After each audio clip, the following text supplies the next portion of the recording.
ګرانو کتونکو السلام علیکم.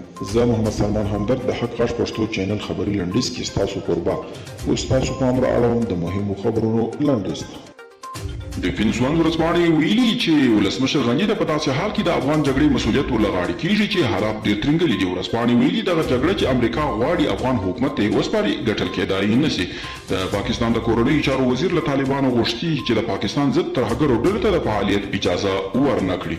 شیخ رشید په خپلو تازه څرګندونو کې ادعا کړې چې ګواکې د پاکستاني طالبانو په ګډون ځینې ډلې د پاکستان ضد فعالیتونه ترسره کوي او طالبان یې باید مخه ونیسي. کابل کې د پاکستان سفارت ویلي چې د جولای میاشتې په اوږدو کې به تورخم دروازه یوازې د محصلینو پر مخ خلاصوي. د سرچینو په خبره دا دروازه به د هغو محصلینو پر مخ خلاصوي چې په پاکستان کې پر زده کړو بوخت دي او د دروازې د تړل کېدو له امله یې په چارو کې ستونزې جوړې شوې دي. او وروسته تر هغه چې اسامه بن لادن ته د پاکستان د لومړي وزیر عمران خان شهید ویلو ګڼې پوښتنې راپارولي، د دغه هیواد اطلاعاتو مرکزي وزیر فواد چودري ویلي چې اسامه بن لادن ته پر شهید ویلو د عمران خان ژبه خطا شوې ده.